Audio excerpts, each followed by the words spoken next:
bom dia, queridos alunos do nosso curso técnico em informática. Estamos aqui novamente, eu, professor Rildo, junto a vocês, para dar continuidade à nossa aula de programação. A gente continuar aprendendo um pouco mais sobre a linguagem C. Hoje, a gente dá continuidade a falar sobre os vetores, mas os vetores multidimensões.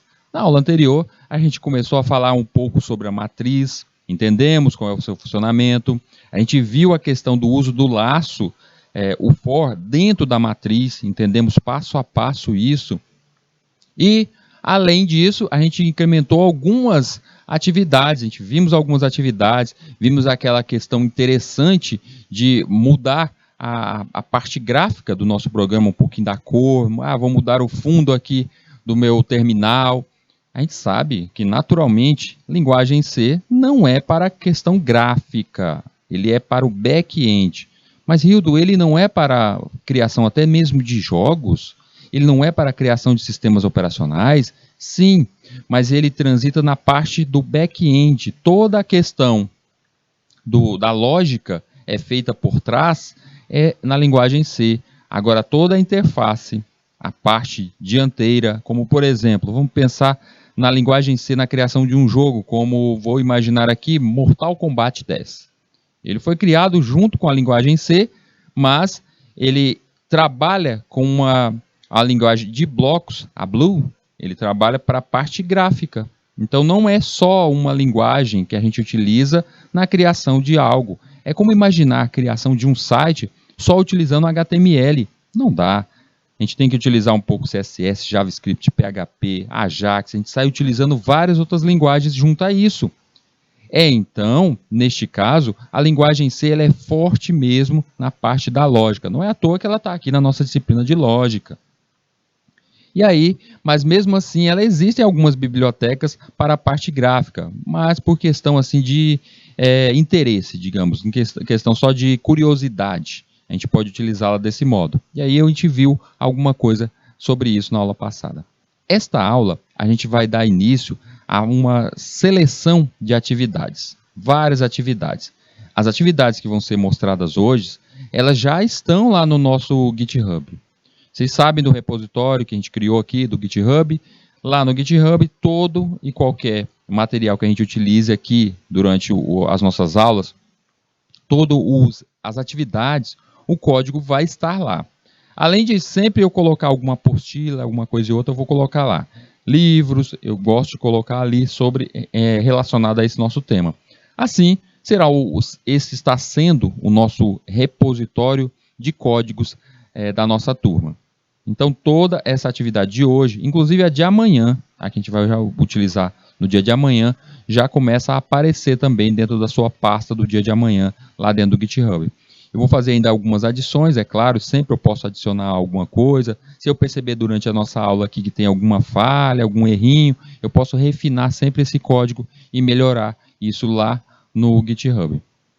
Por isso é interessante vocês sempre estarem indo lá e atualizar a codificação de vocês, atualizar o seu código. Aqueles que são mais habilidosos, até mesmo no uso do GitHub, pode até fazer uma conexão direta no repositório, ele está aberto, fazer uma conexão direta e sempre que eu fizer uma atualização, é atualizado no repositório na sua máquina.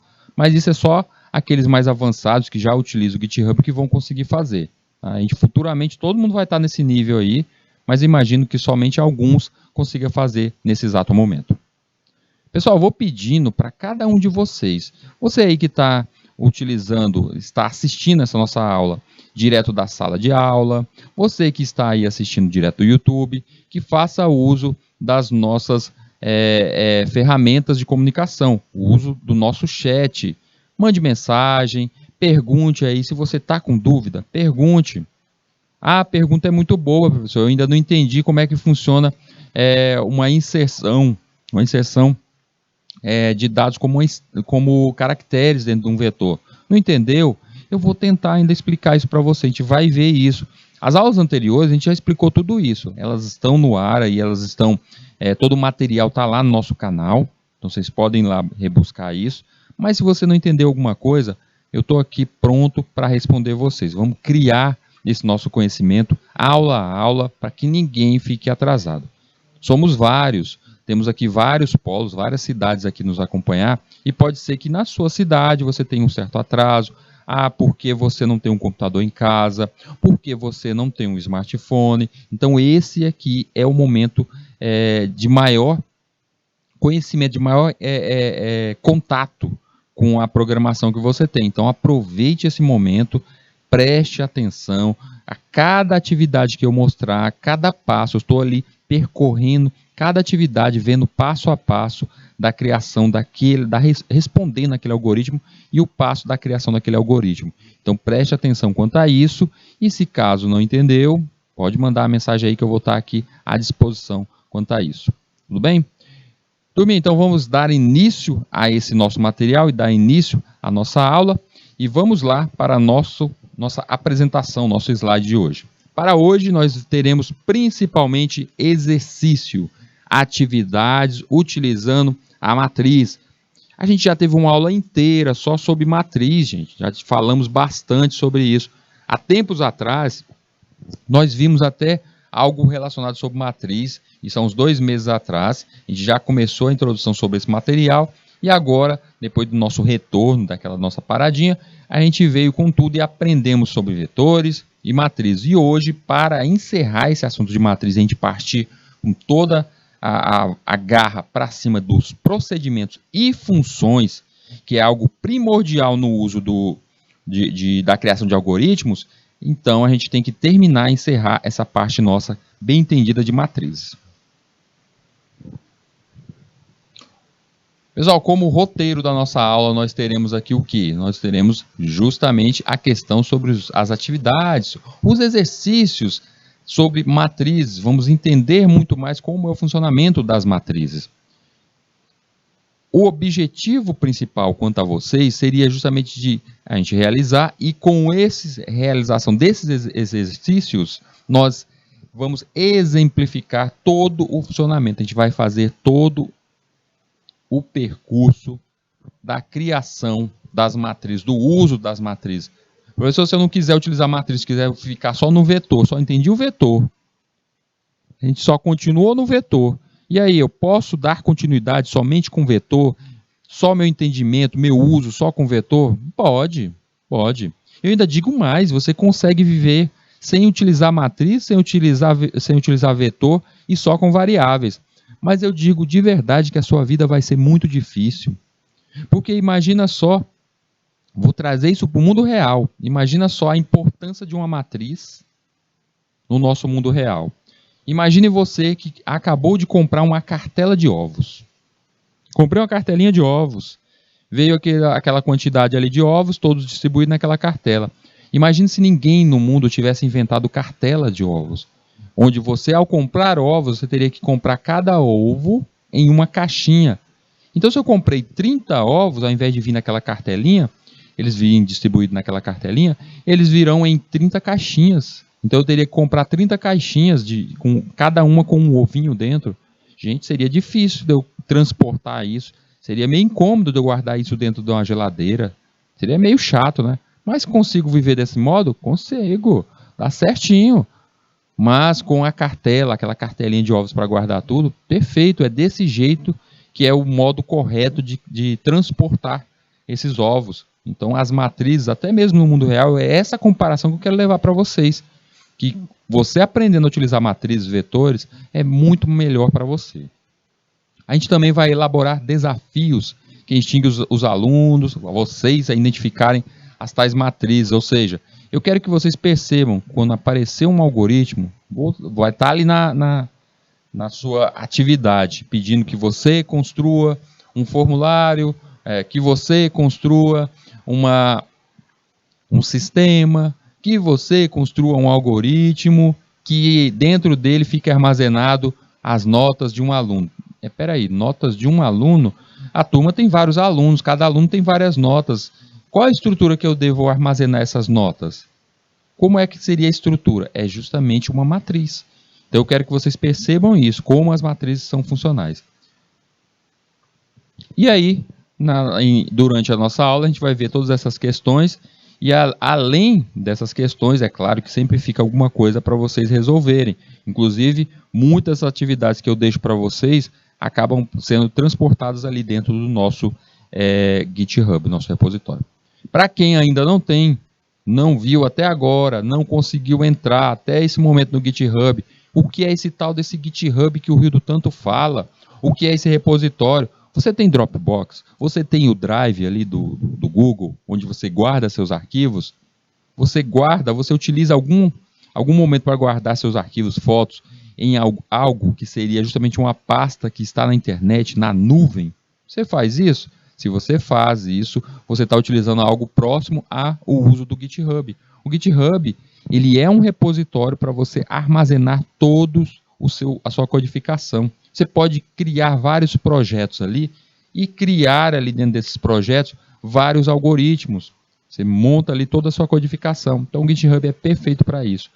Gente, não tem como vocês fugirem do GitHub. Não tem como vocês se tornarem desenvolvedores de software se vocês não vão utilizar o GitHub. Então eu digo como boa prática, vá, procure um pouco mais sobre o GitHub, crie a sua conta no GitHub, comece a entender como é o funcionamento dele, comece a armazenar os seus próprios códigos. Ó, ali no nosso chat já tem gente falando ali que criou, o Hugo está dizendo ali que ele já criou o espaço dele, perfeito, Hugo. Hugo, quando você, e eu digo isso para outros também, mas Hugo, quando você começar a implementar, começar a criar ali toda a sua codificação, vai ser perfeito na hora que chegar um amigo seu e falar assim, ei, eu não estou conseguindo responder tal atividade ali que tem matriz. Aí você passa o número, o endereço do teu repositório para ele, olha, eu tenho várias atividades aqui no meu repositório. Você entrega isso para ele e ele pode utilizar o teu conhecimento desse modo, ou seja, um conhecimento compartilhado. E isso eu não estou nem pensando que no futuro você vai mostrar isso para empresas. Você vai utilizar isso aí na empresa. Vou fazer uma entrevista de trabalho. Vai ali e mostra todo o teu repositório. Então comecem de hoje a criar esse repositório. Vão criando ali os vários projetos, vão colocando. E aí você está montando toda a tua vida, todo o seu histórico, todo o seu currículo da vida de desenvolvedor. E isso ajuda muito. Seguinte, gente. Estamos aprendendo nesse exato momento linguagem C. Imagine que futuramente você esteja aprendendo uma linguagem diferente, uma linguagem como o Python, uma linguagem para web. Quando você estiver aprendendo aquilo, aí você vai pensar assim, nossa, tinha um algoritmo que parecia com esse lá na linguagem C. É uma pena que eu não guardei. É uma pena não, porque você guardou no seu repositório. Então você guarda até uma biblioteca de exemplos sua. E você consegue perceber a sua evolução. Minha nossa, naquela época eu fiz esse algoritmo aqui, eu tive tanta dor de cabeça para entender o que era um looping, o que era um laço. E hoje em dia eu faço isso na maior tranquilidade. Então você percebe a sua evolução. E isso nos agrada muito. Então, fica a dica aí. Quem ainda tiver dúvida e quiser aprender um pouco mais, existem diversos locais com cursos gratuitos, lá no YouTube mesmo. Se você colocar lá cursos sobre GitHub, tem diversos canais, diversos vídeos que falam sobre isso. É molezinha, gente, tranquilo. Então anotem aí e vamos partir então para o nosso mundo de programação. Outra coisa, gente, eu venho vendo que de vez em quando alguém manda uma mensagem no nosso chat dizendo assim, professor, qual é o programa que a gente que eu devo utilizar para fazer essa programação, criar esse algoritmo? Outras vezes, professor, eu não consegui instalar o CodeBlocks. Professor, esse tal desse móvel C aí não funcionou legal no meu celular, não. Isso aí não funcionou, não. Não deu certo. Meu celular é pequenininho. O meu celular tem pouca memória. Não deu certo. No celular do Rio, perfeito. No celular de outras pessoas aí também funcionou. Mas para mim, não funcionou. E aí, tem uma segunda alternativa? Você tem algo online? Você tem alguma coisa que você pode me ajudar para mim não ficar paradão? E aí, é justamente as dicas que eu trouxe de alguns compiladores hoje para vocês. Inclusive, aquela turminha, vocês lembram na aula passada que eu mostrei um compilador que é totalmente online? Ou seja, é um site que faz compilação? Hoje eu vou mostrar outros aqui para vocês.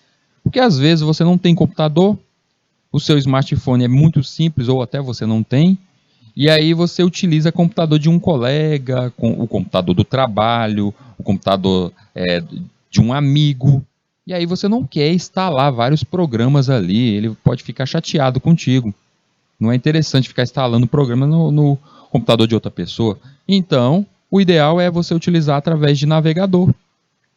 Cria no compilador por navegação o teu código, resolve suas atividades e depois você salva tudo isso aonde? No seu GitHub, ou seja, você não deixou nada naquela máquina. Então é perfeito para aquela pessoa que tem acesso a uma máquina, tipo, digamos, o laboratório de informática aí na tua escola. Tem um laboratório? É o único local onde você acessa? Tem, e é o único local onde eu acesso, professor.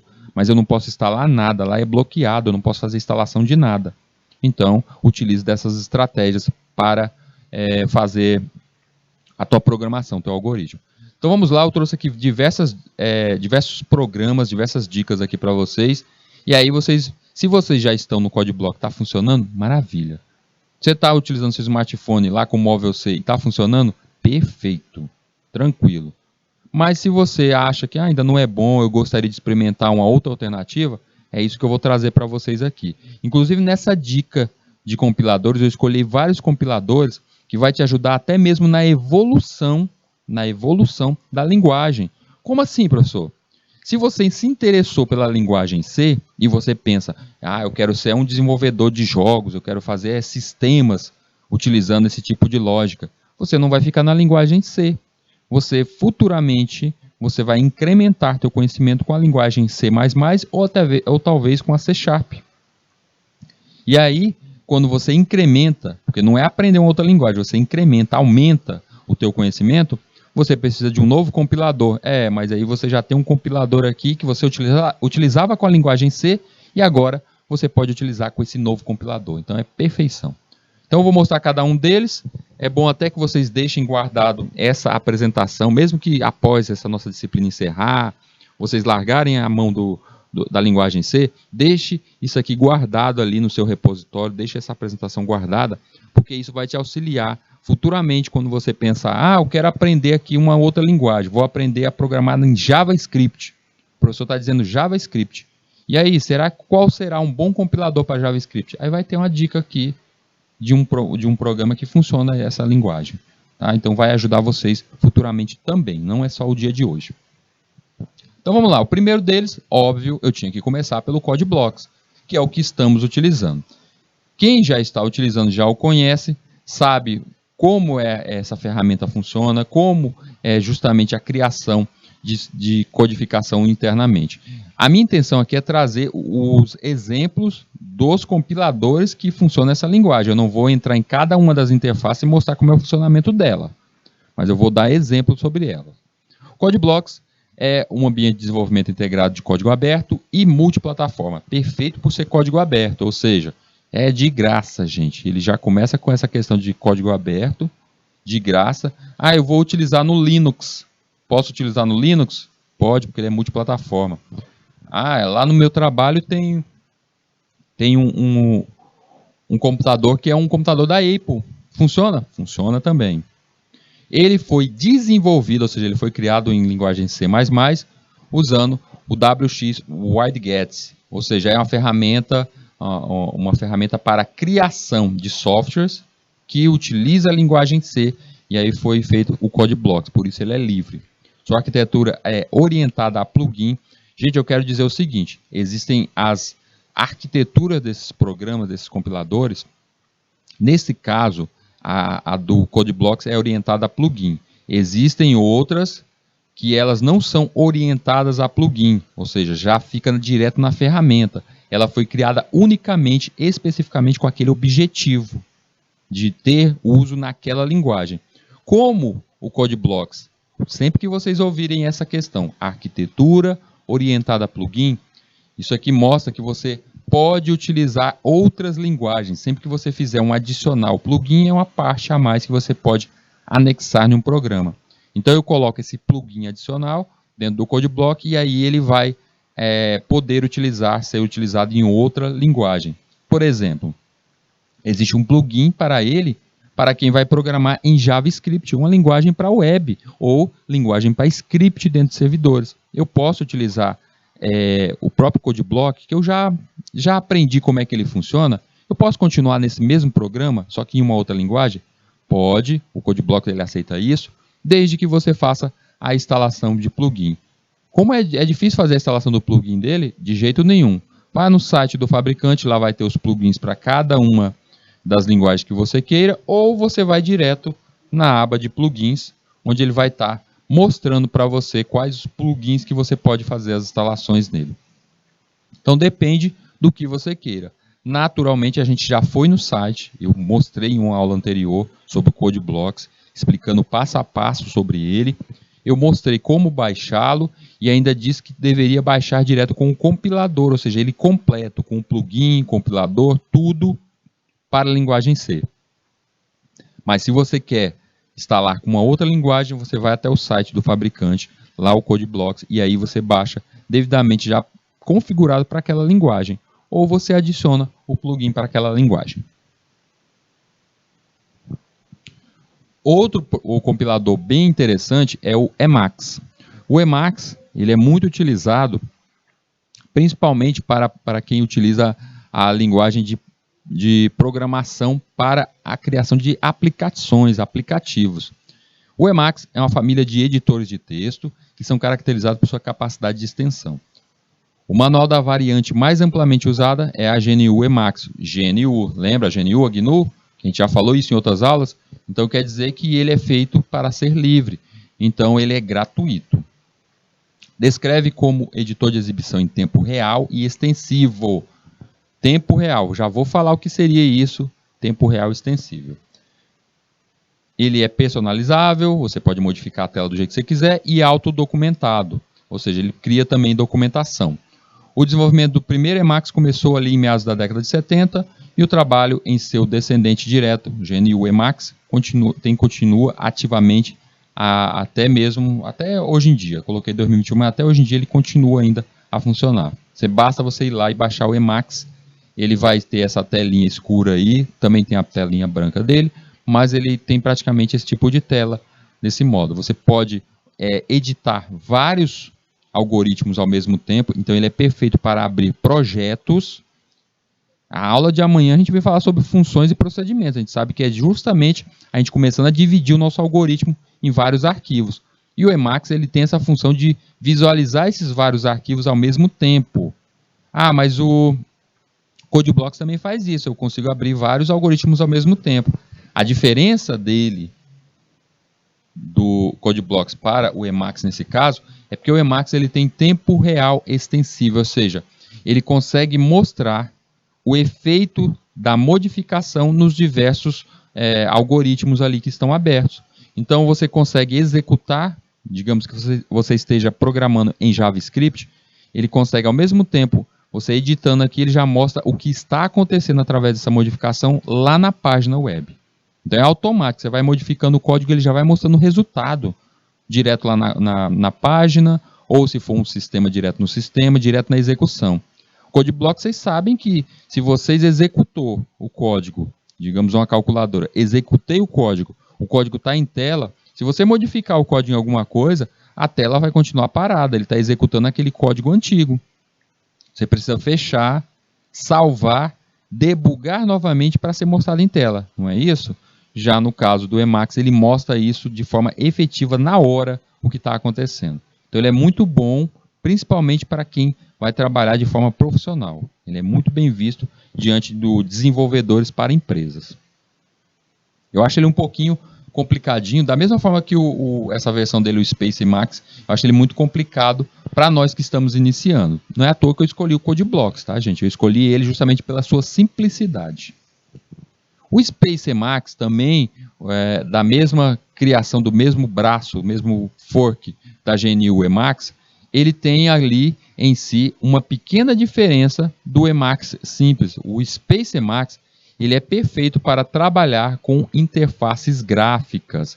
Então, se ele é perfeito para trabalhar diretamente com interface gráfica, se você estiver criando algo como um jogo, ele além de ter a execução automática na hora ali, ele é perfeito para trabalhar com essa execução com linguagens para a parte gráfica. Como a tal da Blue, que eu falei agora há pouco, ele é perfeito para trabalhar com isso. Você edita e vê ali na tela, ou digamos, o jogo ali na tela já o efeito daquilo. Digamos que você crie algo como modifique as características da gravidade no seu jogo. Que a velocidade de queda de um personagem ela diminua, então ele fique tipo saltando como se estivesse na lua. Ao fazer isso, automaticamente lá na telinha que está aberto o jogo, já vai ter esse efeito, como se você tivesse colocado um código ali no seu jogo naquele momento. Porque, de certo modo, é isso que a gente está fazendo. A gente está modificando o código ali de um algoritmo direto. Então, o Space Emacs também é um editor muito bom, principalmente para quem vai trabalhar com jogos, criação de jogos, ou aplicações com imagem, com gráfico. Então, a gente percebe que ele é muito evoluído. Ele é perfeito para o futuro. Quando vocês estiverem lá no futuro, forem trabalhar em empresas, já estiverem desenvolvendo, já entenderem bobagens como essa de hoje, matriz, vetor, isso aí tudo é natural para você, conexão com um banco de dados, vocês já entendem tranquilamente. Quando vocês já estiverem nesse nível bem aí vocês dão uma olhadinha no Space Emacs, ou simplesmente o Emacs, aí vocês vão perceber que vocês precisam de uma ferramenta mais potente. Eu costumo comparar o seguinte: quando a gente escolhe um compilador, está aprendendo a programar, e você escolhe um programador, um programa, um compilador como o CodeBlocks, como o Móvel C, é como inicialmente você aprendendo a dirigir. Imagine só se você vai aprender a dirigir e já pega um Fórmula 1, você já pega uma Ferrari. Não, calma aí. Vamos iniciar esse aprendizado com um carrinho mais tranquilo. Vou pegar ali um Palio, vou pegar um Corsinha, um motor 1.0, ou seja, você começa a aprender de leve. Você não pode pegar algo ali ao extremo. Não, a gente começa de leve. Quando você tiver perfeitamente, sabe dirigir, entende como é que é aquilo, aí que você parte para um carro mais potente. É essa que é a lógica natural. E aqui é a mesma coisa. Você escolhe um compilador mais simples para que a gente aprenda o básico e aí a gente parte para isso. Então o Space Emacs é muito bom para quem já está bem habilidoso em desenvolvimento. Um outro que tem aqui uma tela bem simples também, muito parecida, vocês percebem que ele é muito próximo ao CodeBlocks, é o Dev C++. O nome dele já demonstra que ele tem ali dentro de si a programação, ele aceita a programação de linguagens como a C++, não somente a C. Então ele é um projeto bem antigo, ele tem ali na sua IDE já pronta para trabalhar principalmente com o sistema operacional Windows, ele é feito principalmente para o Windows, e ele serve também, ele aceita diversas bibliotecas. O ruim do DevC é que ele foi um projeto descontinuado, ele foi cancelado mais ou menos ali em 2011, então ele não teve implementações, novidades. Mas para quem está conhecendo ele pela primeira vez, é tranquilo e ele é bem fácil de entender. Mas podemos dizer que seria a evolução deste programa DevC seria o CodeBlocks. Então, se vocês baixarem, instalarem o DevC, vocês vão perceber que ele é praticamente o CodeBlocks, e se vocês um dia chegarem a um computador que tem o DevC++ e já tiverem a experiência com CodeBlocks, tá tranquilo, porque vocês vão entender tudo como ele funciona. Posso dizer que são irmãos. Microsoft Visual Studio, também conhecido como o VS Code, tá? Tem a versão dele, o VS Code. Esse daqui, fiquem de olho nesse daqui, principalmente se a gente continuar junto, se a gente for junto para uma disciplina de linguagem voltada à programação. Por quê? Porque esse daqui é, sem dúvida nenhuma, um dos compiladores de linguagem para a web mais utilizada dentro de desenvolvedores. Eu gosto muito de utilizar ele até mesmo na vida profissional. Fora que da área na nossa sala de aula, eu na produção de software para alguma empresa, alguma coisa, eu sempre utilizo muito o Visual Studio. Visual Studio, ele tem ali em sua IDE, é feito naturalmente para ser utilizado dentro, do caso dos computadores da Microsoft, ou seja, o Windows. Ele trabalha naturalmente com as linguagens como a Visual Basic, que é uma linguagem natural para a Microsoft, feito para a Microsoft. Ele consegue produzir produtos já conectados com o Net Framework, que é justamente os plugins dedicados da Microsoft. Ele trabalha também com a linguagem C, que é o que estamos fazendo, a C++ e a C Sharp também. Ele trabalha com todos os versionamentos da linguagem C. E trabalha também com a evolução da C Sharp, que é a F Sharp. Além disso, ele aceita plugins para diversas outras linguagens, principalmente voltadas para a questão de uso de criação de aplicações, aplicativos. Vai trabalhar com Android, vai criar um aplicativo, ele é muito bom para isso. Então, se você, vamos lá, no começo eu instalo o Visual Studio e começo a utilizar a linguagem C, estou aprendendo a linguagem C dentro do Visual Studio, quando chegar o momento de, gente, hoje vamos aprender agora a linguagem para a web e vamos aprender JavaScript, qual a única coisa que você tem que fazer? Ele tem uma arquitetura sobre plugins. Então, você só vai ter que ir ali no início e instalar um novo plugin. Você vai ter que fazer a instalação desse novo plugin para aceitar essa nova linguagem. E a interface você já conhece tudo. Então, você já vai conhecer a ferramenta por inteiro, já vai entendê-la, e só vai ter que entender a nova linguagem para criar os seus algoritmos. Sublime, o Sublime Text, editor de código-fonte multiplataforma e shareware, ou seja, tem as versões dele também, que a gente pode até incrementar plugins pagos. Tá? Ele tem ali só a versão com versões pagas. Funciona com várias plataformas, ou seja, vai funcionar no Windows, no Linux, qualquer uma das plataformas. E ele suporta nativamente muitas linguagens de programação. Isso é perfeito, ó. Nativamente. Quer dizer, então, que você não precisa ficar instalando vários plugins. Ele já vem com isso, naturalmente nele. Como, por exemplo, se eu fizer a instalação do Sublime na minha máquina e estiver a programar a linguagem C, se eu pegar um algoritmo em linguagem C++, ele vai aceitar tranquilamente. Aí eu quero criar um novo algoritmo e coloco que ele vai ser JavaScript. É outra linguagem que já vem nativa nele. Então você não precisa nem fazer nada a mais.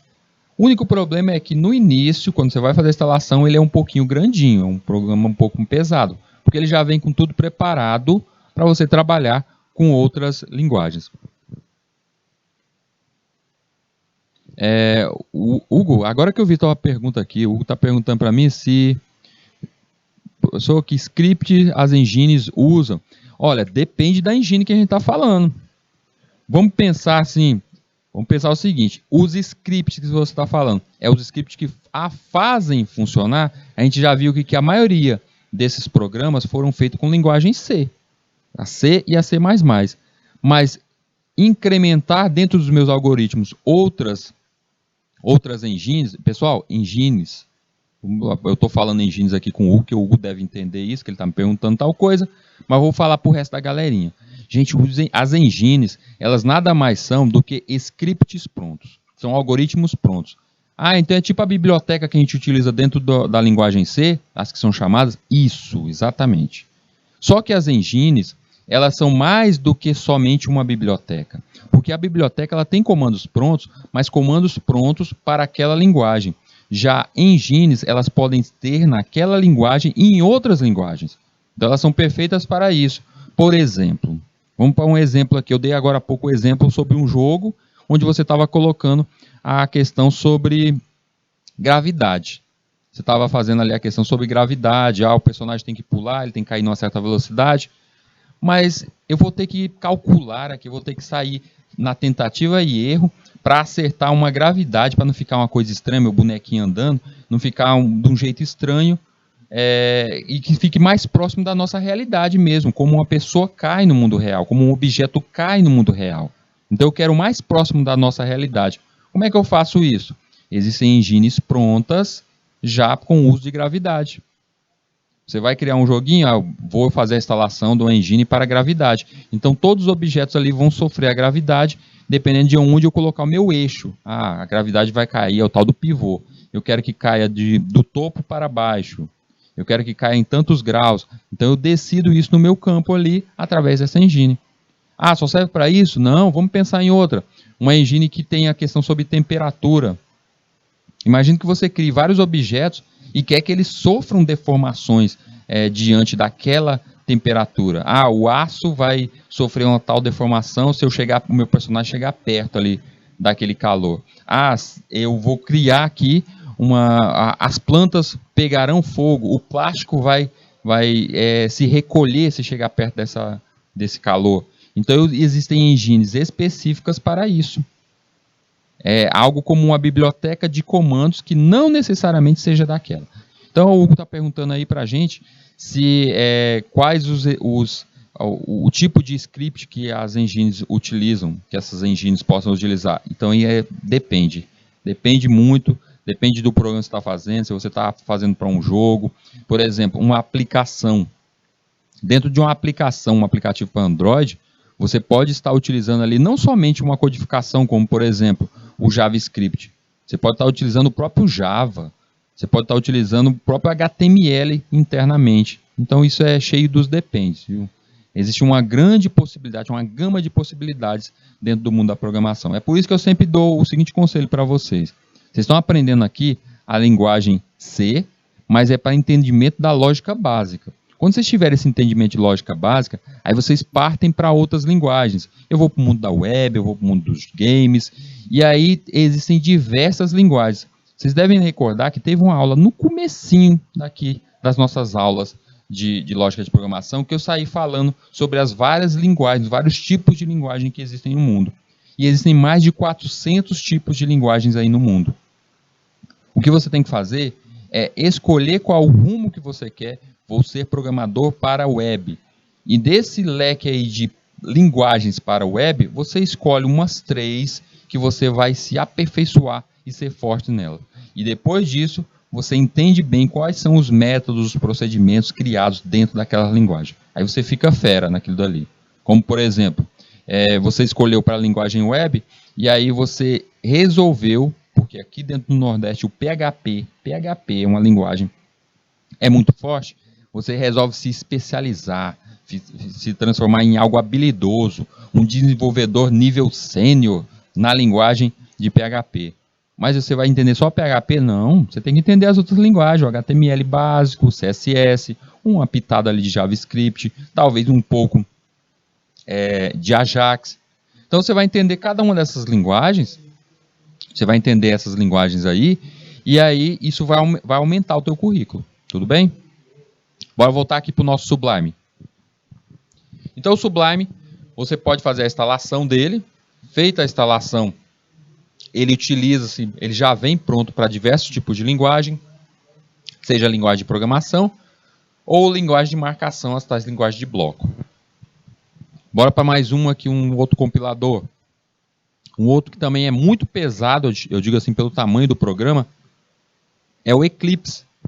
O Eclipse, ele é visto como uma IDE desenvolvida aqui na linguagem Java. Ele foi criado em Java. E ele suporta outras várias linguagens, todas elas instaladas a partir de devidos plugins. Ele tem uma facilidade muito incrível na sua instalação dos plugins dessas novas linguagens, que basicamente, quando você vai criar um novo projeto, ele te pergunta qual a linguagem que você vai estar trabalhando. Se você afirma, vou estar trabalhando utilizando Python. Se você vai estar utilizando Python, então nesse caso, ele vai te perguntar, não foi encontrado o plugin dessa linguagem aqui dentro do nosso programa. Você gostaria de instalar? Aí você vai só marcar, ele vai até o site e faz a instalação do plugin. Então ele facilita muito quanto a isso. Inclusive, o próprio Eclipse, ele trabalha com a linguagem Kotlin. O que é essa tal dessa linguagem? O que ela tem de especial além das outras aí? O Kotlin, ela é a linguagem que foi, digamos assim, é usada dentro da Google para a criação de aplicativos no Android. Então ela foi eleita, junto com a Dart, como as linguagens utilizadas para a criação de aplicações. Essa Kotlin, ela é difícil, ela parece com o quê? Ela parece muito com JavaScript. Quem já está aprendendo JavaScript, Kotlin é meio caminho andado, já sabe muito sobre ela.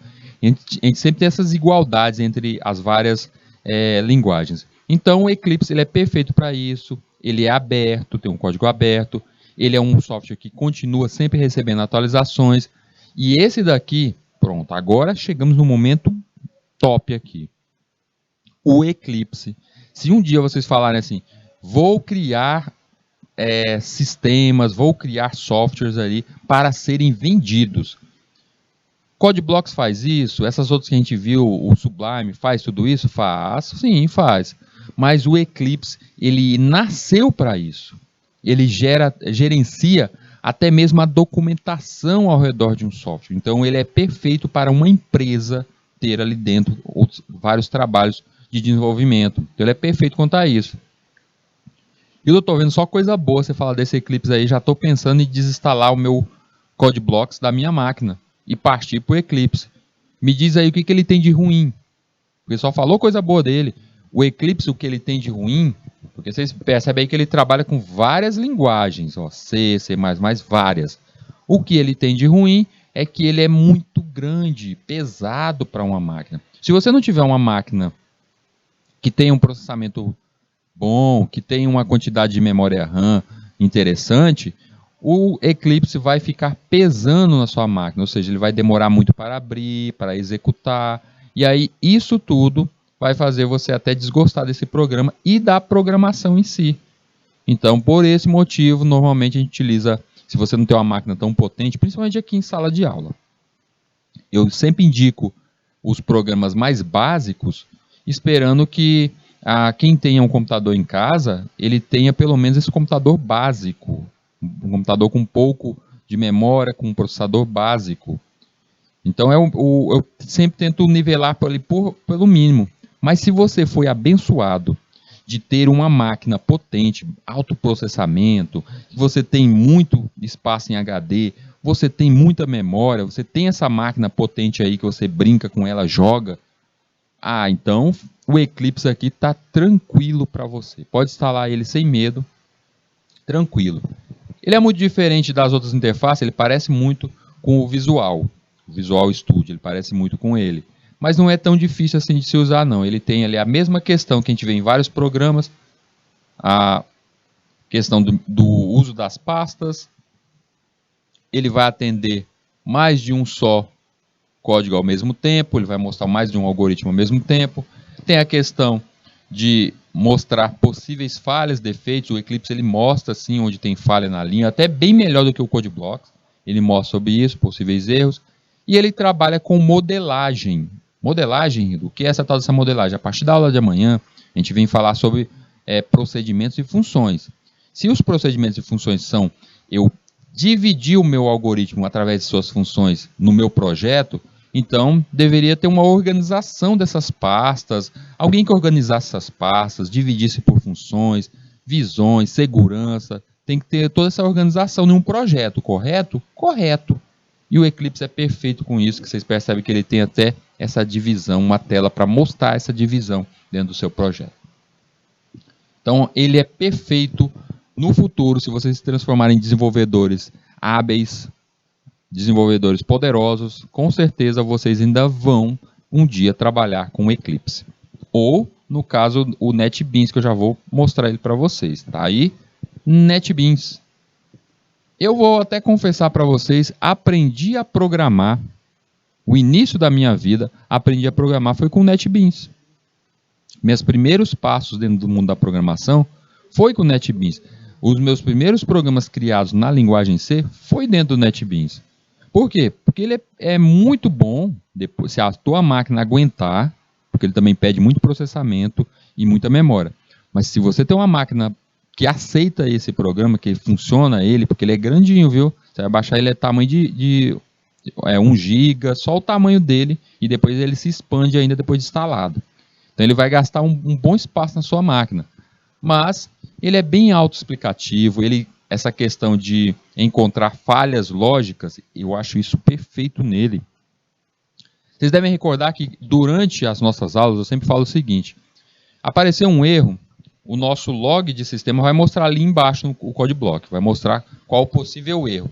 Ele mostra na linha que aquela linha está errada e ele mostra através de dicas no nosso programa, ele mostra através de dicas quais seriam as possíveis alterações que você deveria fazer. Falta um ponto e vírgula, aquela coisa e outra. Mas vocês devem recordar que eu falei assim, o pior erro que você, um desenvolvedor, encontra em um programa são falhas lógicas, onde o programa mostra que está tudo certo, mas a falha foi justamente na criação da lógica do programa. Como, por exemplo, eu quero que um vetor seja preenchido através de um laço, aí eu faço toda essa estrutura desse preenchimento, mas eu não criei uma estrutura lógica do meu laço da forma correta e ele não está preenchendo da forma correta o meu vetor. Mas do modo como eu escrevi, ele está preenchendo parte daquele vetor e não aparece erro nenhum, não aparece falha nenhuma, ele aceitou aquela programação. Não tem erro de programação, não tem erro no código. O erro é um erro lógico. E erros lógicos normalmente deverão ser percebidos pelo desenvolvedor, nós, programadores, e corrigidos por nós. Ou seja, a gente tem que entender da lógica ali.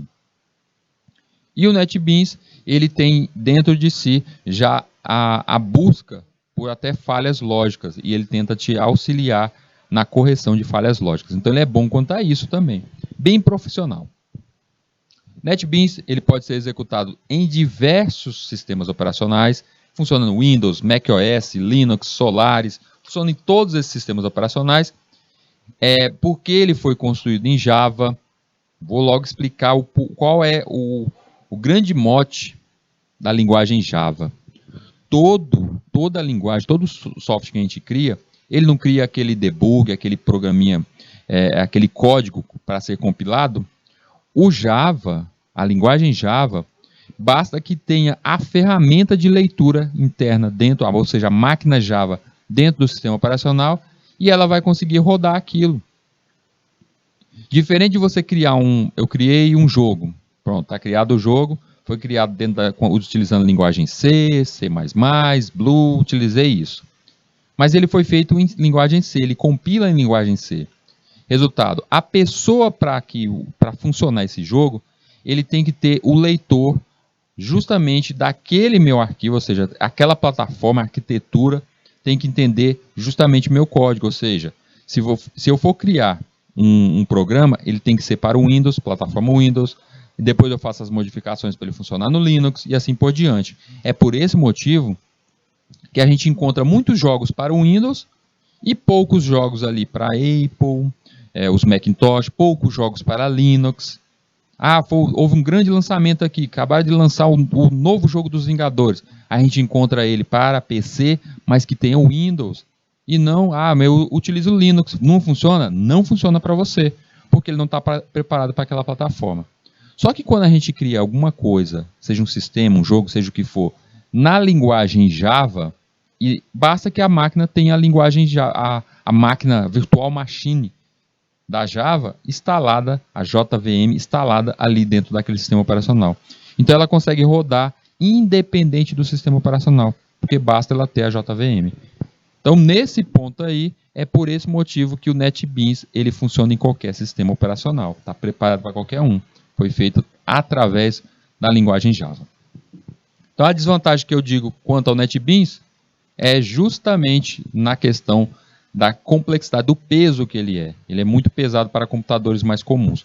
Futuramente, quando vocês já começarem a trabalhar, tiverem a condição de ter um computador mais potente, com certeza, ou vocês vão ficar em dois viés. Vocês vão ou partir para o NetBeans, ou partir para o Eclipse. Dependendo da linguagem, você vai estar criando sistemas. Se você estiver trabalhando com sites, é bem provável que você vai ficar entre o uso do Sublime e talvez o VS Code. E é a maioria que a gente encontra aí dentro do mundo da programação. O CodeTiff. O CodeTiff, professor, peraí, você falou de vários compiladores, mas todos eles eu preciso instalar na minha máquina. Tem alguns que você fica dizendo até que não vai caber na minha máquina precisa ter um alto processamento. E agora, eu sou a pessoa que ou eu tenho uma máquina bem fraquinha, ou eu nem tenho a máquina e eu utilizo a máquina de um amigo meu, que não posso instalar nada. O que eu posso fazer? Vamos para o CodeChef. O CodeChef aceita código em mais de 35 linguagens de programação. Então você pode utilizar esse site aí, o CodeChef, para criar o teu código em linguagem C, em JavaScript, vários tipos de linguagem possíveis você pode utilizar aí dentro dele.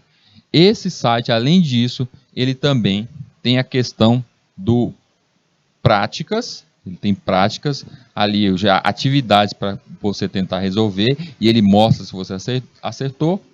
Tem o uso da competição, ou seja, se você quiser abrir uma atividade e competir com outros desenvolvedores para saber quem vai ser o melhor, quem responde isso mais rápido, também tem a parte de competição. A única falha que eu digo real desse site aí é porque ele é todo em inglês, ele não tem a versão nossa portuguesa. Então, se você desconhece o inglês, se você não tem uma certa habilidade, pode ser que você fique meio confuso. Mas o CodeChef, via de base, você já pode ali, inicialmente entra, escolhe a linguagem que você quer, nesse caso aqui foi escolhida o compilador C++, eu vou criar algo em C++. Vou utilizar só o C, então você clica ali e escolhe só a linguagem C, ele vai apontar para aquela linguagem e você pode criar o teu código. Após criar o teu código ali, teu algoritmo, nesse compilador online, você não instalou nada na máquina, você pode ainda baixar esse arquivo, você criou, pode baixar ali para a máquina, ou você pode até mesmo entregar, compartilhar ele com outros, ou seja, enviar para alguém de alguma forma. Eu quero enviar o meu código ali para um colega meu que está lá no WhatsApp, quero enviar para o e-mail de um amigo meu, você também consegue enviar desse jeito, ou até mesmo enviar ali para a sua pasta do GitHub, ele também faz essa conexão direta ali e envia para o GitHub. É perfeito.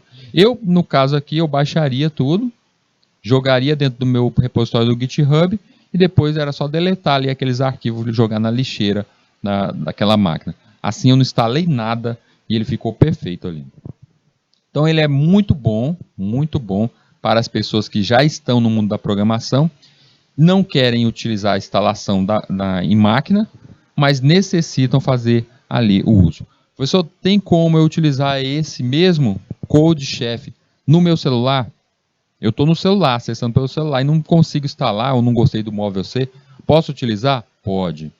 A mesma regra que tem no móvel C, de que a tela é pequena e isso desagrada um pouco, vai ficar aqui, porque não tem como fazer essa tela aumentar, é a tela do celular, gente. Então, neste caso aí, é possível também, sem fazer instalação de nada, acessando o site do CodeChef. Ele tem a versão de acesso desse compilador através de dispositivo móvel. Outro também bem interessante, outro site interessante é o CodePad.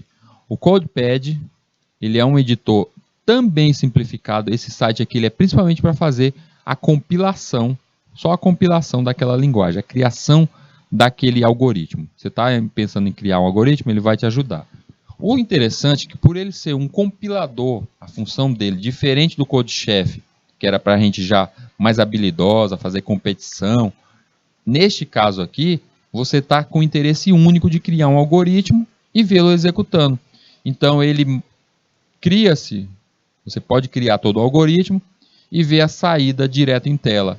Muito parecido com o que a gente vê pelo móvel C. Eu posso criar totalmente isso. Além do mais, esse mesmo site, o CodePad, dentro dele tem alguns compiladores que você pode criar os seus algoritmos utilizando a linguagem C, C++, no caso a C é a que a gente interessa, a linguagem D, a Haskell, que é uma linguagem para script, Lua, uma linguagem principalmente voltada para jogos, também a Ockham também é outra para jogos, PHP, a Perl e a Python, Ruby, que são linguagens para web, e a Scheme e TCL, que são linguagens voltadas para sistemas embargados. Ou seja, você percebe aí que eu consigo criar arquivos para criação de site, sistemas, script e até sistemas embargados. Ou seja, dá para fazer praticamente todo tipo de linguagem aqui, todos os rumos das linguagens dentro da programação, utilizando o CodePad. A interface dele é bem limpa, é uma coisa bem legal que eu percebi. Diferente do CodeChef, a interface dele é bem limpa, sem tanta propaganda, sem tanta coisa. E até que ele fica muito bom de se acessar direto pelo celular, pelo browser do seu celular. Então, se eu tivesse que apontar a melhor dica, o melhor compilador online, até mesmo diferente daquele que a gente viu na aula passada, na semana passada. O melhor compilador na linguagem C, na criação de algoritmos, seria justamente esse daqui, o CodePad. O CodePad, você consegue também no final salvar o arquivo ou arquivos, você consegue também gerenciar, se você criou uma conta dentro dele, gerenciar isso como um repositório. Peraí, então é como o GitHub? O GitHub eu consigo também criar toda a codificação lá interna, não consigo? Consegue. Só que no GitHub você faz isso aqui, ó, você edita o teu código desse modo aqui, mas você não tem a execução, o output que vocês estão vendo aí embaixo. Então não adianta no GitHub, você vai no GitHub, cria um código inteiro, um algoritmo, mas você não vai conseguir executá-lo, um código C, dentro do GitHub. Então você não vai ter certeza se ele está funcional, se ele está correto. Já no CodePad você consegue, além de criar teu código, você consegue executá-lo em tela. E isso você já tem certeza ali se o código está funcionando ou não, se ele é funcional ou não. Além do que, se a gente for ver em outras linguagens, como o caso do Python, que quando você vai criar um algoritmo, o Python, no caso, você chama várias páginas, um projeto inteiro pode ser criado através de um comando. Então ele gerencia essas várias pastas também dentro do uso ali do CodePad. Então, ele é perfeito para a criação de seus algoritmos ou projetos, se você estiver longe da sua máquina própria, se você estiver longe de uma máquina que você necessita fazer a instalação. E é melhor ainda, se você tiver uma máquina, mas não consegue ter um bom processamento, o CodePad é perfeito quanto a isso. Turminha, vamos para aquele nosso intervalo de 3 minutinhos e a gente já retorna.